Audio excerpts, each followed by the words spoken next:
still in existence. Can't hear We're working you. over that.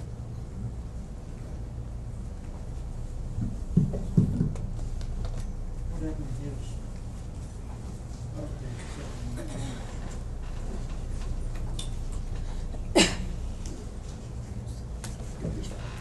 I'll get through the audit, and we can have him at the next meeting.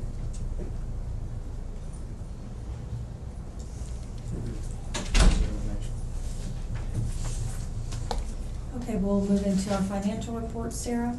Okay. If you'll look at your first sheet of your financials on the EDC side, it's actually labeled at the bottom as page 12, your balance sheet. Just quickly, as of June 30th, our total checking and savings was $47,389.76.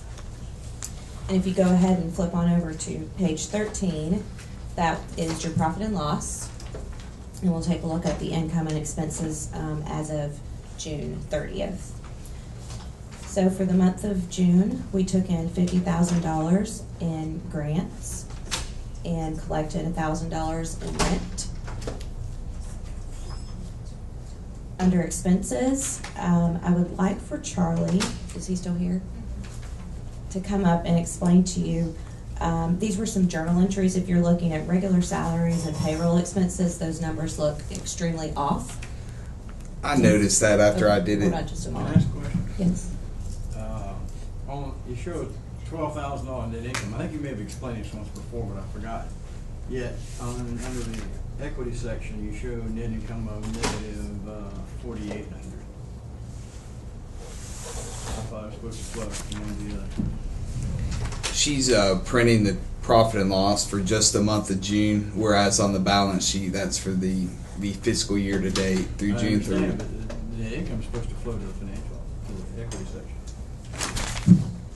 If this So, P&L, you say you had a $16,000 loss or something, and the $12,000 equity flowed into it, and resulting in a $4,800.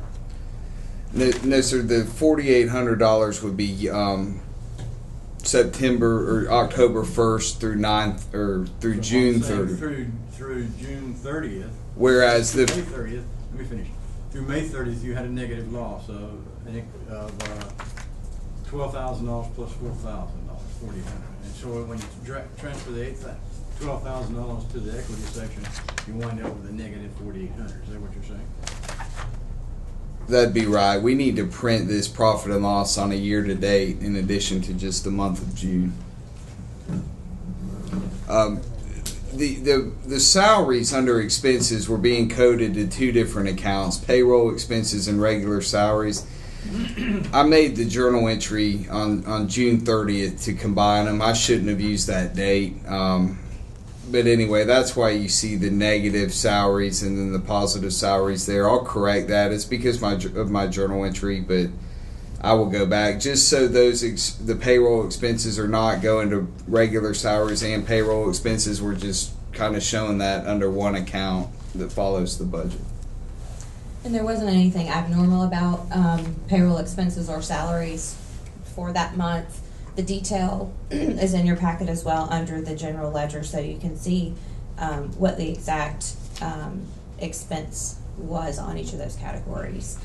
But other than that, it was a pretty typical month. The only thing that was out of the ordinary is we had 2 months worth shown on here for books, dues, and subscriptions, so that was a little bit higher than normal under that category, but it's the way the dates were, the checks were cut. So that actually reflects 2 months worth instead of 1 month.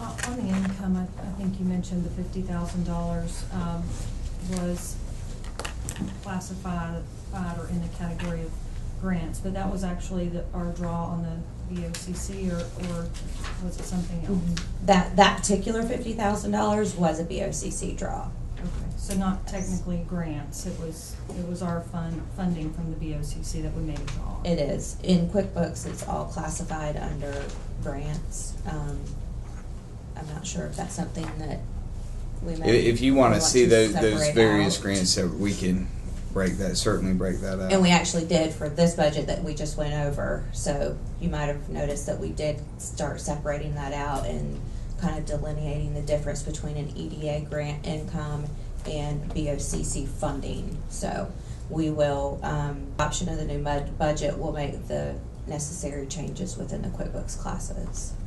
So, if you continue flipping to page 14, that starts the general ledger. If you have any questions on a specific transaction, we could answer that here.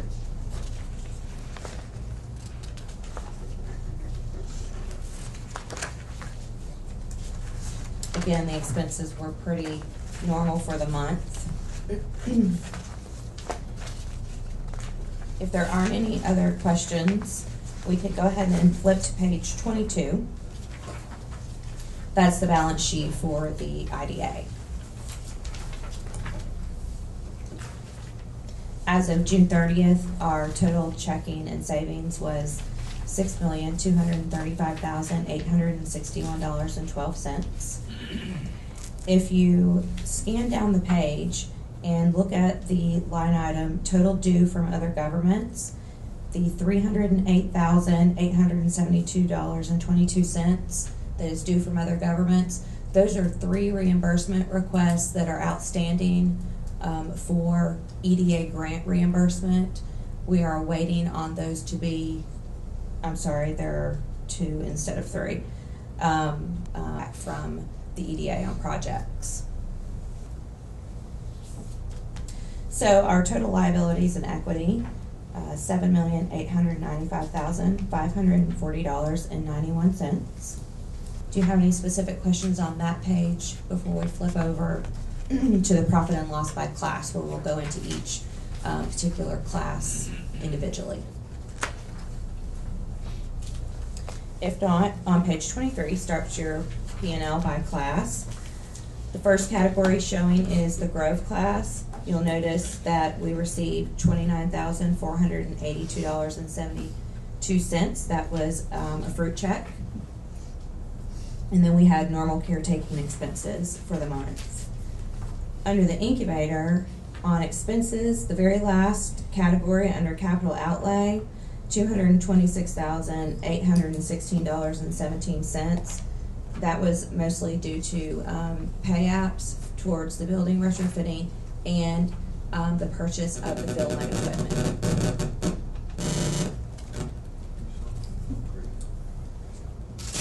Under property management,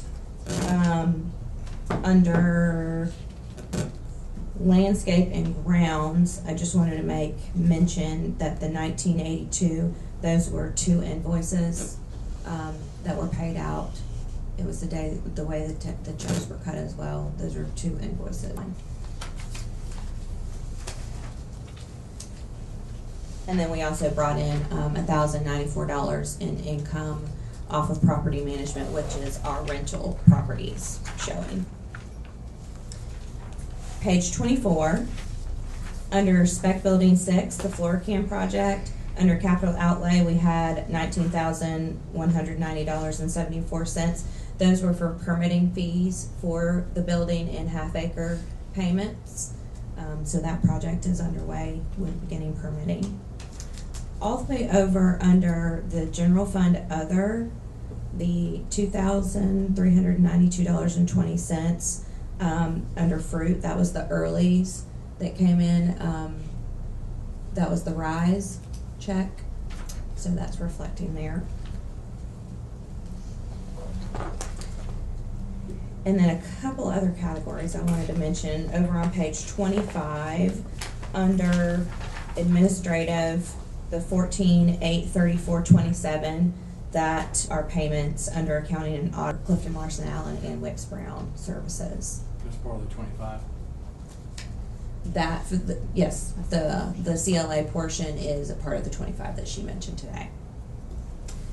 And then the Tech River building under utilities, that as well, those are reflecting 2 invoices instead of 1 month worth of utilities. So that's not typical of a month's worth of $3,300. Is that the power bill?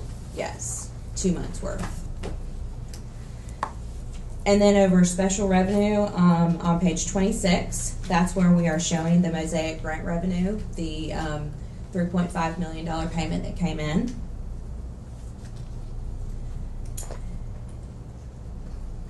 And that kind of takes up the profit and loss by class. If you go to page 27, that's the P&L for the month of June. If you go down to expenses under capital outlay, I just wanted to break out that figure so you had kind of a better understanding of what that was. That $246,006.91, again, when we went through it in the profit and loss by class, the $226,816.17 is attributed to the incubator, capital outlay, retrofitting of the building, and the equipment purchase, and around $20,000 was attributed to the Floricam project for those permitting fees. And all of that is being classed in capital outlay. And then from there, we go into the general ledger, so we can answer any specific questions you have. And if there are none, we can move to adopt the financials for the month.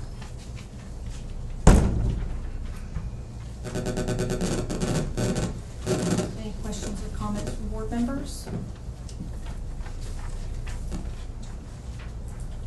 If not, we will open for a motion to adopt the financial reports. So moved. Do we have a second? Second. Any other questions or comments from board members? Any public comment? If not, all those in favor? Aye. Anyone opposed? Okay, thank you very much. So we will move on into announcements, other business, public comment. I do want to remind everyone that PF Man is going to have their open house and inviting the public and the community on August the 8th from 11 to 4, I believe. So certainly want to make sure that everyone is included for that. We'll send out an invite, Okay. some sort of calendar reminder as Great. well.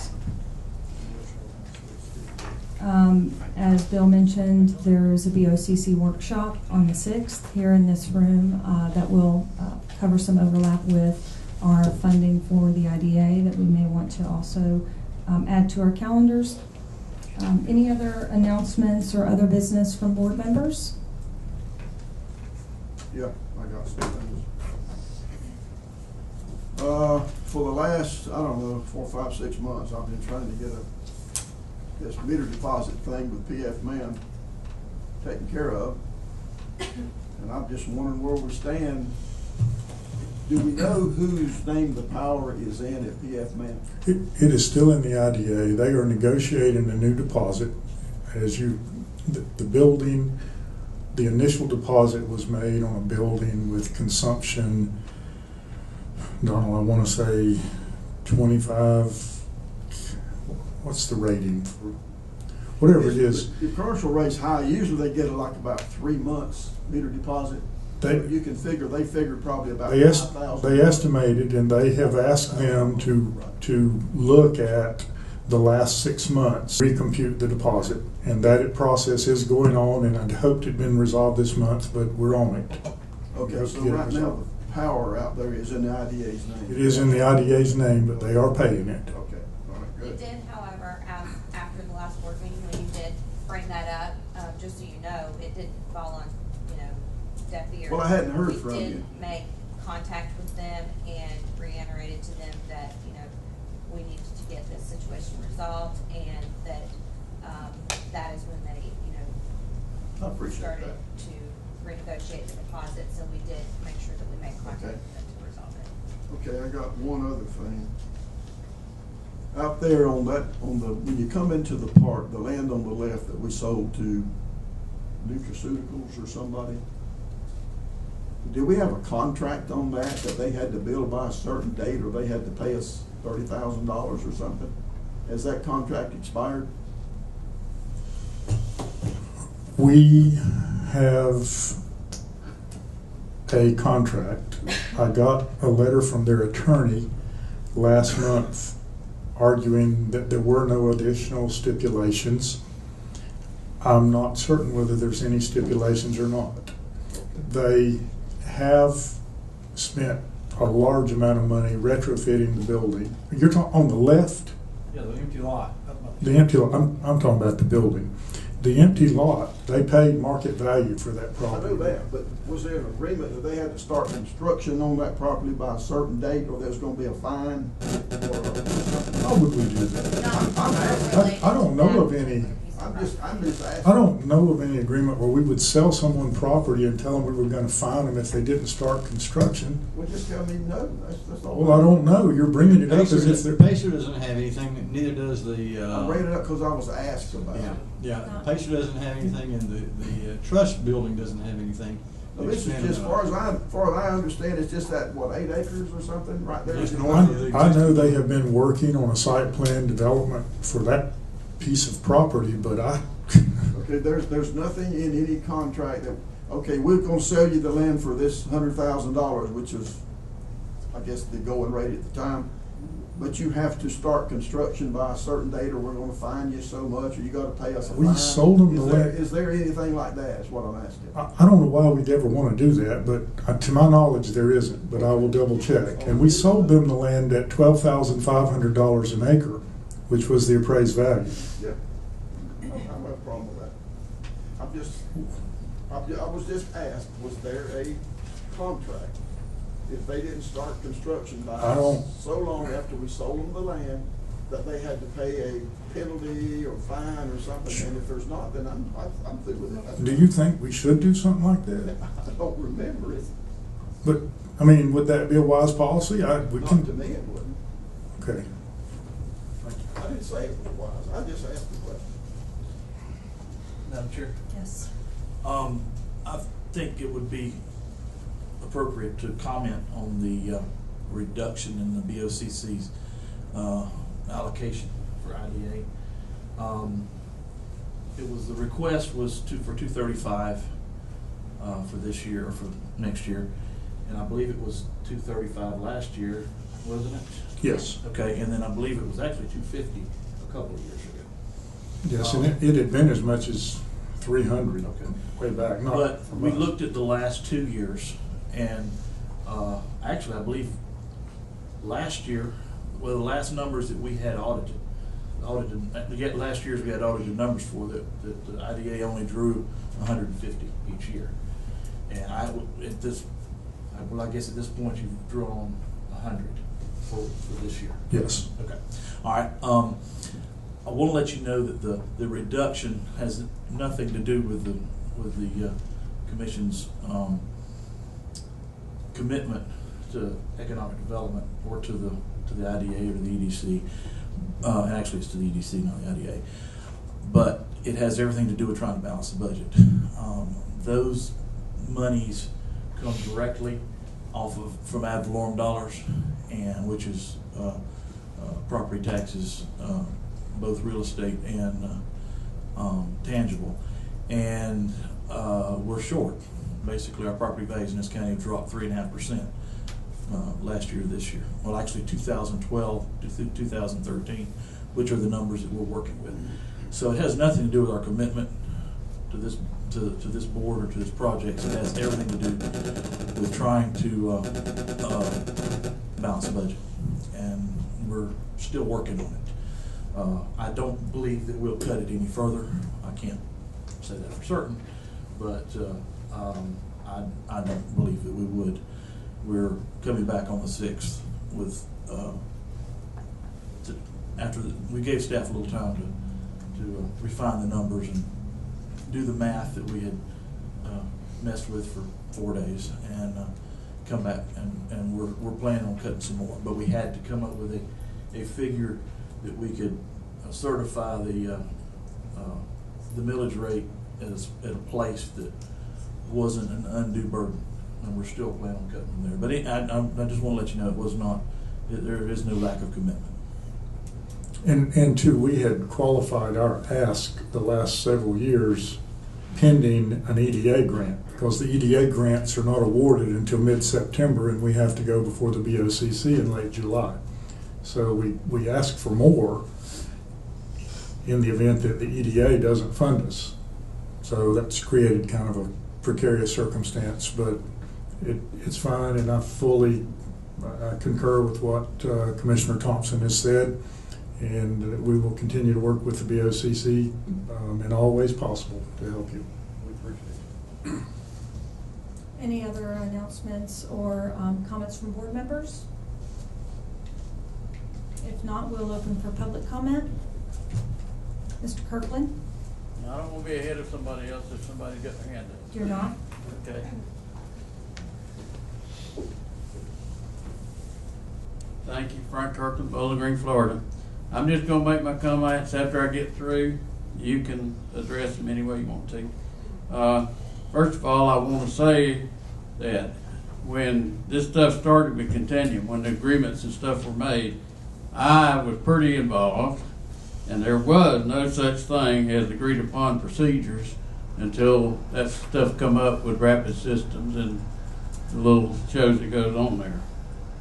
The agreement, most of the agreements usually, and I'm not totally familiar with that, although I read it, I've read so many things, but I remember like the Rapid System agreement, there was things in there was language that required them to supply documents monthly, quarterly, and yearly audits and all kinds of different things. But there's always the little sneaky disclaimer that says if IDA asked for the documents. And unfortunately, out of all those years that like Rapid System was here in Continuums, IDA didn't ask for nothing. So therefore we got nothing. And you're trying to cover it up with these little shenanigans going on here, wasting good money, playing games with Clifton Larson Island.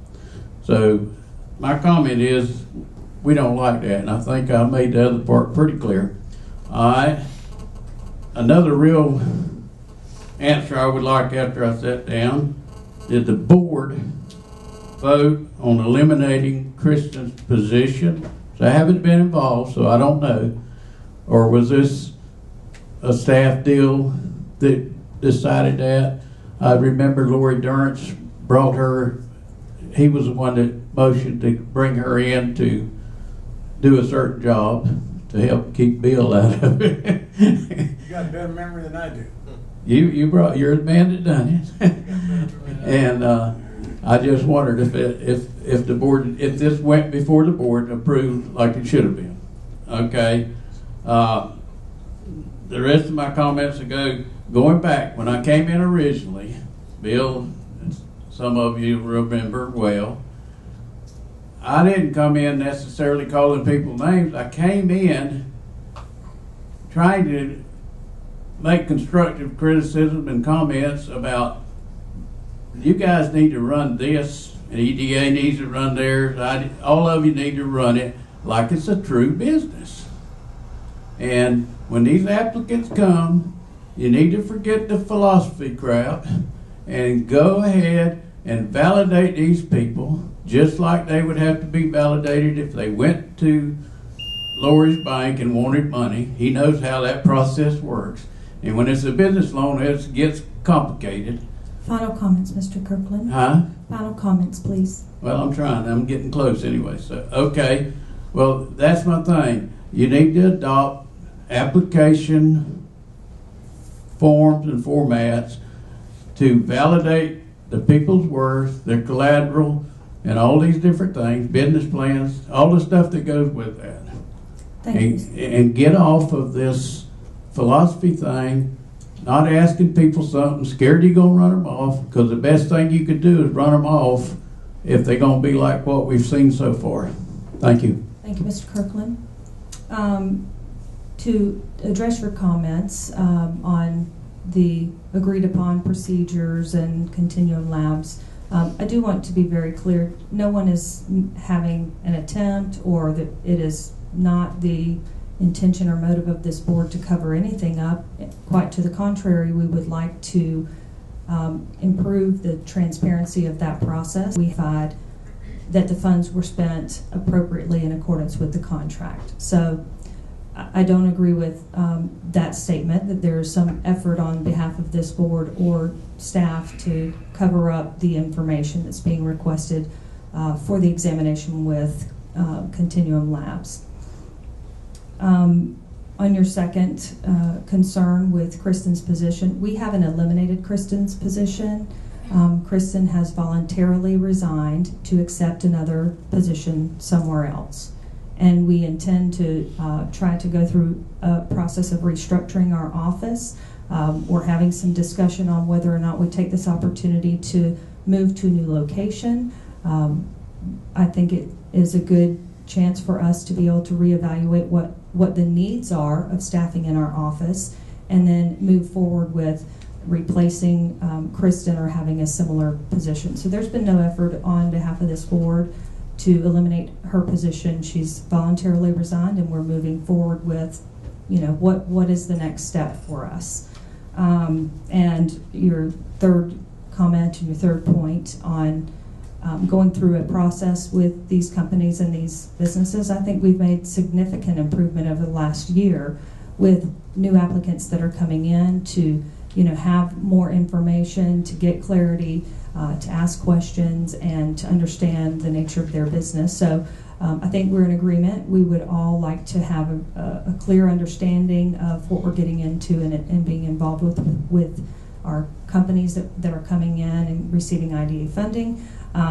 We've had much discussion about vetting processes and all of those things. So I do think that we are improving over previous years, and hopefully we'll continue to do so as we all learn more about the process. Any other public comment? Could I have 10 Yes, ma'am. seconds? No, sir. We gave you more than your I just want allotted to tell you time. why I asked about the bill. I appreciate that. Thank Okay, you. thank you. I'm sorry. Hi, quick note, Ron Nicole, Wauchula, Florida.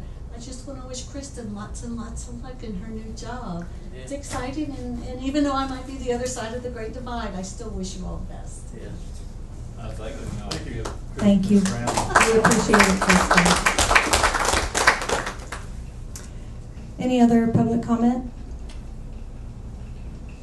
If not, we'll open for a motion to adjourn. Currently, the next meeting is scheduled for August the 12th. So moved. Lori, do we have a second? Second. Okay, we have several. Take your pick. All those in favor? Anyone opposed is welcome to stay.